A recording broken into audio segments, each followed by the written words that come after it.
praticamente 45 minutos de análise. Vamos escolher o tema sobre o rating dos títulos da dívida moçambicana e também as declarações da Presidente do Fundo Monetário Internacional a respeito do endividamento em Moçambique. E para refletir sobre este tema, conto com a doutora Adelino Buca, a quem agradeço a presença aqui no Noite Informativa. Esta semana esperava-se que a empresa MAM, Mozambique Asset Management, pagasse a primeira prestação de serviço da dívida. Entretanto, as informações que recebemos é que a empresa não conseguiu cumprir com o compromisso. O governo não teria sido antes acionado, até pelo menos segunda-feira, mas há alguma preocupação em relação a até que ponto esta empresa é capaz de honrar com os compromissos de serviços da sua dívida e até que ponto o Estado pode ser acionado como avalista desta dívida. Qual é o seu comentário, doutora? Muito obrigado, boa noite. Eu penso que esta empresa, de acordo com aquilo que foi a informação do Sua Excelência o Ministro da Economia e Finanças, é uma empresa que ainda não tem nenhum contrato, portanto não está neste momento a ter nenhuma receita do ponto de vista de atividade, portanto pode-se considerar que não tem ainda iniciado a sua atividade. É uma empresa que não tem ainda condições até para cumprir com as obrigações elementares de salários e outras coisas. Portanto, é uma empresa que está numa situação extremamente mau. De acordo com as informações que o Ministro da Economia e Finanças deu aos parlamentares, esta empresa estava a título de empresa a trabalhar no sentido de rescalonar a sua própria dívida e havia a intenção de o governo não se intrometer na dinâmica dessas conversações. Agora, a questão é, efetivamente, sendo o Estado avalista, até que ponto é que a sua atitude vai prevalecer, quer dizer, vai ficar indiferente em relação ao estado da dívida. Essa é que é a expectativa. Até que ponto é que o compromisso assumido pelo Estado em relação a terceiros não será, por via disto, acionado? E se não for, se for acionado e o próprio Estado não cumprir, o que é que poderá isso significar do ponto de vista de as tais notações internacionais do setor financeiro? Exatamente. Vamos olhar, por exemplo, para a Fitch, uma das agências de notação financeira, que já tinha baixado o rating da dívida moçambicana horas antes de chegar-se ao prazo, ou seja, ao fim do prazo, a qual a MAM devia pagar a primeira prestação. Olhamos, por exemplo, que a Fitch desceu de CCC para CC, mas vou pedir a nossa realização para colocar, se calhar, todo o histórico de rating que foi feito. Nós fizemos uma avaliação a partir desta fonte, Trade Economics, até hoje, em que nós temos uma situação preocupante. Moçambique vinha de um quadro aparentemente estável, positivo, e vai regredindo ao longo deste período. Se olharmos julho de 2012, na altura que foram contratadas estas dívidas, o estágio era positivo estável. Mas hoje, pelo menos até o dia 23, segundo a Fitch, estamos no estágio CC, que é de não investimento, um estágio de uma probabilidade do incumprimento de algum tipo. Isto é preocupante, atendendo que a última fase que nos resta desta classificação é a fase D, que é a fase de incumprimento. Qual é a avaliação que faz deste quadro de rating de Moçambique, doutora Adelino? É uma avaliação de preocupação, porque se for já reparar, estamos a sair de uma situação de abril de 2016 para 25 para maio, portanto, de estável para uma situação de negativa. Isto, por um lado, resulta de facto de que não havia informação pública sobre a real dívida que o país tinha, porque eventualmente, havendo informação, o trabalho, a descida não seria tão drástica como está a acontecer nos dados que nós temos ali em presença. Portanto, de abril de 2016 para maio, estamos numa situação próximo de falência, o que significa que, efetivamente, o efeito da dívida não declarada está a criar aqui uma situação de desconforto total do ponto de vista daquilo que são as relações que o país estabelece com o exterior em termos financeiros. É bem verdade que as agências de notação financeira têm os seus critérios e naturalmente que têm as suas justificações para a classificação. Mas nós escolhemos duas agências de notações financeiras, não escolhemos a Standard & Poor's, entre outras agências de notação financeira. Só olhando pela Fitch para Fitch Moody's, nós vamos ver que elas convergem nas suas percepções em relação a de que forma é que Moçambique pode encarar o seu endividamento, o seu serviço da dívida. E não se difere muito, por exemplo, o Moody's e Fitch. Se nós formos a ver, a Moody's avança com CCCA1 e 3 dias depois avança a Fitch com CC e falta-nos apenas uma para classificação de incumprimento total, não é? E o que é que falta para nós chegarmos a este estágio? Atendendo as avaliações muito próximas do ponto de vista de moldura temporal que são feitas, não é? Isso é muito curto. Não é? Eu penso que do ponto de vista daquilo que é a situação económica atual, não é previsível que a situação mude para o positivo. Portanto, vamos continuar para uma situação de facto de incumprimento, porque o nível da dívida é bastante alto, e o incumprimento é algo presente. Já estamos numa situação de incumprimento, já com estes 178 milhões de dólares, portanto, da MAM, e eu penso que não temos muita expectativa positiva, porque tudo parece estar a conspirar para o mal, quer dizer... E as obrigações de reembolso de curto prazo podem pressionar a balança de pagamentos? E nós sabemos que a nossa balança de pagamento em si já é um grande problema, porque nós, como já recorrentemente tem-se dito, nós estamos a produzir muito abaixo daquilo que nós consumimos, fazemos recurso às importações para o nosso consumo do dia a dia, como tomate, alface, etc. Então, a situação realmente é grave, a expectativa é grave. Diante deste incumprimento da Mozambique Asset Management, o Governo pode recorrer às obrigações? Isto não pode criar uma situação de pressão, no caso da situação cambial ou outras pressões externas? Não, a situação cambial vai criar, porque nós, neste momento, a situação a disponibilidade de moeda é quase que inexistente, quer dizer, para o cumprimento de algumas obrigações. As pessoas, as empresas, interessados, por exemplo, em realizar negócios com o estrangeiro, têm tido dificuldades de aceder a divisas e tem-se feito recurso a cada vez mais o mercado negro. Portanto, e penso que também no próprio mercado negro a situação vai piorar, porque não há injeção, porque se não há o levantamento desta situação de suspensão, a possibilidade de injetar dinheiro na economia é quase nula. Que outras Nós tivemos a ver alternativas?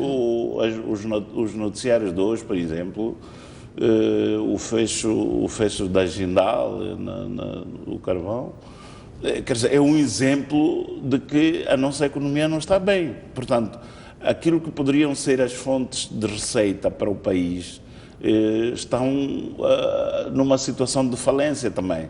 por causa dos tais custos das matérias-primas que caíram de forma drástica. Então, a possibilidade de mudar,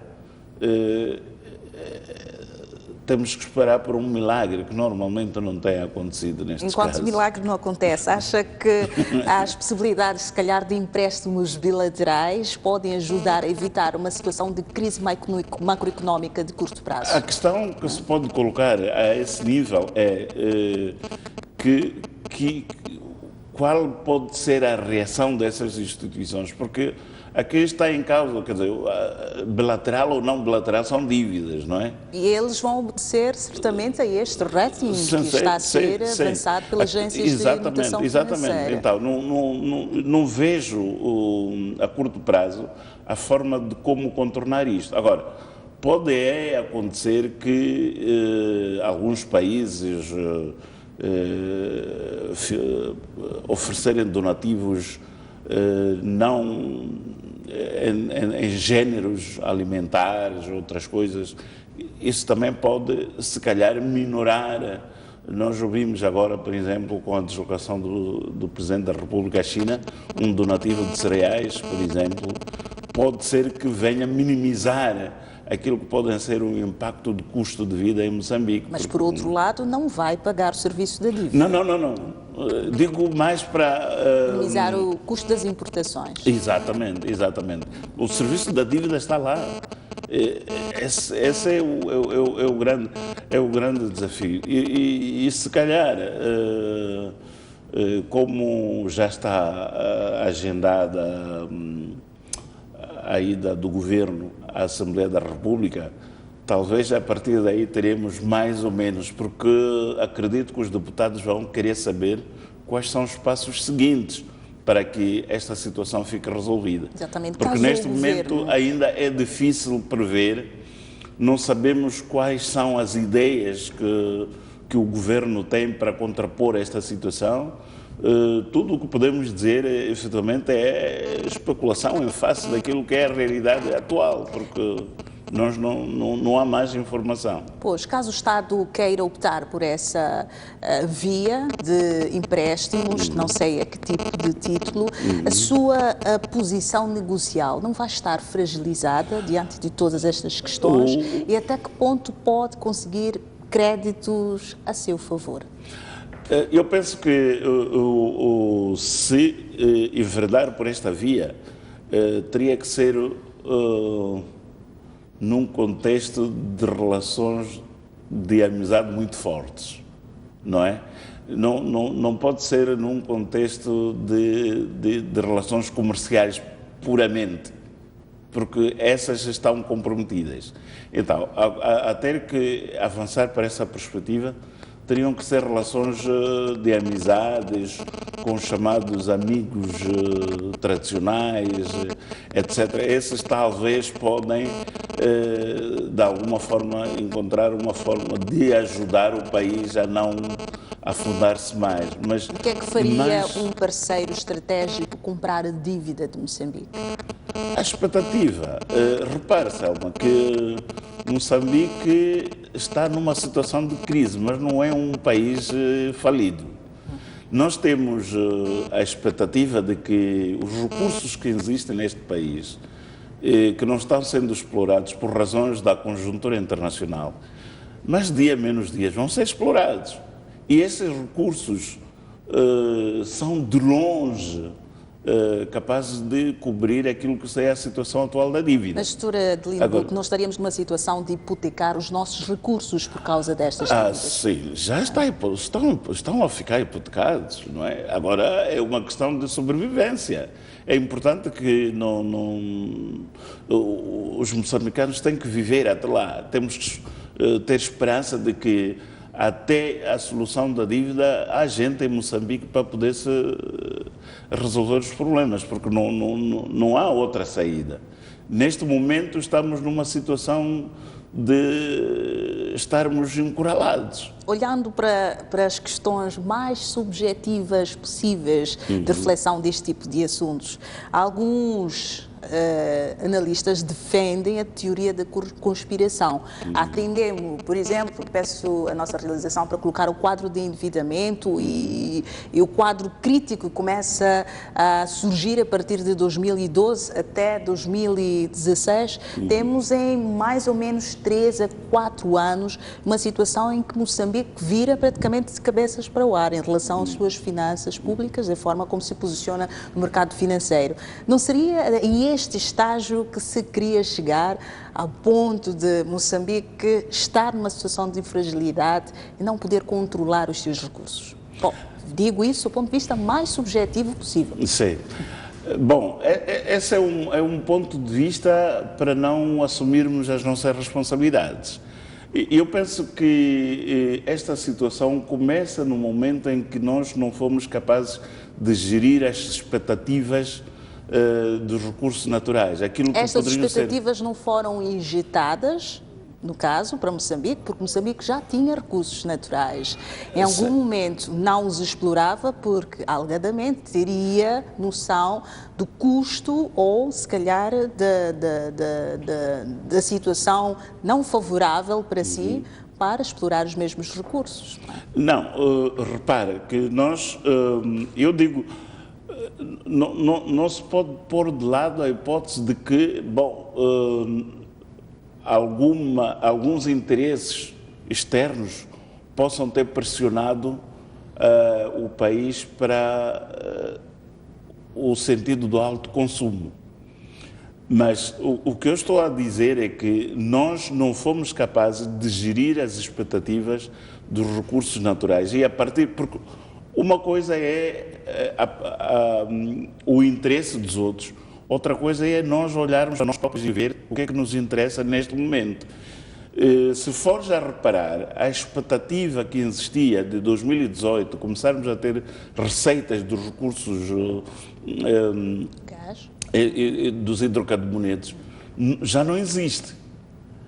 E quer-me parecer que esta expectativa de que já não vão existir recursos financeiros que resultem da exploração dos hidrocarbonetos é que está a criar esta situação toda. O mais grave é que criou-se uma expectativa, quer do ponto de vista de criação de base logística para esta exploração, quer do ponto de vista daquilo que foi realmente a busca de recursos externos para a economia nacional. Quer dizer, para a economia, infelizmente, não produtiva, para o país, para injetar numa situação de não produtividade. Portanto, se formos a reparar aquilo que é o Forte, o AN, a Anadarko, estão numa situação de atraso de cerca de 2, 3 anos em relação àquilo que eram as expectativas. Agora, isto pressiona-nos muito. Se deixarmos isto, olharmos para aquilo que eram as expectativas do carvão, também estamos numa situação de desgraça, não tanto pelo adiamento da exploração, mas por causa da conjuntura internacional. Mas a minha questão, Dr. Adelino, como é que estavam as nossas projeções? Porque nós estamos a falar de um mercado internacional volátil, instável e bastante instável. É só para ver, hoje o barril de petróleo sobe para $50. Então, isto muda toda a conjuntura de projeções. E nós estamos a falar de uma commodity que provavelmente caminhe também, ou esteja a caminhar também, na dinâmica de flutuações de outras commodities. Será que há tanta ingenuidade, tantas mentes pensantes que estão envolvidas nisto, não só o governo, mas também a contraparte que vai investir? Toda a gente esteve envolvida nestas expectativas ou apenas Moçambique esteve envolvido nas expectativas a ponto de fazer investimentos bilionários, bilionários, para se satisfazer de recursos que ainda não foram explorados? É interessante esta abordagem. Sabe que há 3 anos atrás, Moçambique já debatia sobre a forma de utilização dos recursos financeiros resultantes da exploração de hidrocarbonetos. Havia muita divergência sobre o que fazer do dinheiro.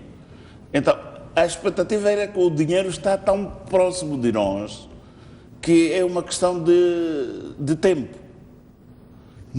Não havia, eu penso, espero que esteja enganado, eu parto do princípio de boa fé, que não havia, do ponto de vista de raciocínio do momento, que as coisas poderiam virar de cabeça para baixo, como estamos agora. Portanto, havia a ideia de os dinheiros não serem usados, os dinheiros serem guardados para o futuro, futuras gerações. Por isso falava-se de fundo soberano, não é? Exatamente, fundos soberanos, etc, etc. De tal sorte que quando começou a haver aquela cobrança das mais-valias, muita gente se questionava, mas qual é a aplicação que está sendo feita às mais-valias? O que é que está a acontecer? Está sendo guardado, não está sendo guardado, etc, etc. Mas as pessoas que estavam em frente provavelmente tinham consciência que, bom, ok, hoje entrou 500 milhões, amanhã vai entrar 1 milhão, 1 bilhão, etc. Eu penso que, não sei se isto chamaríamos de ingenuidade, mas acho que fomos traídos pela conjuntura internacional, fomos traídos todos. Exatamente, fomos Sim. traídos a ponto de estarmos mal vistos a nível do mercado financeiro. Não só no isso é que a Presidente do Fundo Monetário Internacional deu uma entrevista à BBC, à rádio BBC, no programa Women's Hour, e disse que o Fundo Monetário Internacional teria tomado esta medida de suspensão de ajuda, no caso, pedida no ano passado, porque havia suspeita de corrupção. Eu passo a citar a expressão que a Christine Lagarde deu, no caso, na rádio, quando vemos um país sob um programa do FMI e que há dinheiro da comunidade internacional envolvido que não cumpre o seu compromisso de divulgação financeira, que está a esconder claramente a corrupção. Nós suspendemos o programa e fizemos isso muito recentemente com Moçambique. Isto traz-nos sinais graves em relação à percepção, não é, que se tem de Moçambique hoje. Sobretudo vindo de quem vem, não é? Porque nós sabemos que a primeira instituição que colocou Moçambique numa situação de suspensão de recursos é o Fundo Monetário Internacional. Agora, estas observações desabonam cada vez mais a nossa situação, quer dizer, estamos numa situação em que passa algum tempo e o governo tem estado a dizer que está a trabalhar com o Fundo Monetário Internacional para que as coisas melhorem. Agora, este discurso recente, não sei se poderá representar algo do que foi constatado ou representa alguma coisa do tipo não haver progresso em relação ao trabalho que o Fundo está a realizar com o nosso país. Portanto, são declarações extremamente preocupantes. Eu penso que também as nossas instituições, se calhar, usando o princípio de diplomacia silenciosa, não têm sabido também gerir estas coisas, porque era importante, não é? No meu ponto de vista, era importante que houvesse qualquer reação, porque ao fazer esta declaração à Presidente do Fundo Monetário Internacional, fica-se na dúvida sobre não está havendo ou não progressos naquilo que é o trabalho que estão a levar a cabo até agora. Dizem que vem para cá em junho, mas vem para cá em junho porque a situação melhorou ou porque vem cá para declarar ruptura? Uma outra questão que se coloca é que há um outro elemento que já está a entrar, pelo menos a nível da retórica do Fundo Monetário Internacional, através da Presidente, que é a corrupção. a atender que este elemento entre nas discussões, nós teríamos outro tipo de auditoria que não apurar o nível de endividamento real de Moçambique agora, por exemplo, auditorias para apurar as questões de transparência no uso destes fundos? Eu penso que para sermos sérios e francos connosco próprios, é preciso reconhecer que qualquer informação que possa ser dada carece de verificação. Porque as mesmas razões que levaram a que esta dívida não fosse declarada, pode ser que também leve a que outras coisas não sejam ditas. Agora, a mim não me surpreende esta declaração do Fundo Monetário Internacional, tendo em conta que o governo tem um compromisso com o Fundo Monetário Internacional sobre procedimentos. Ao não agir em conformidade com os procedimentos pré-estabelecidos, repito, pré-estabelecidos, o governo estava consciente que está a incorrer em risco. Provavelmente não tenha avaliado o impacto do risco que estava a correr. Agora, neste momento,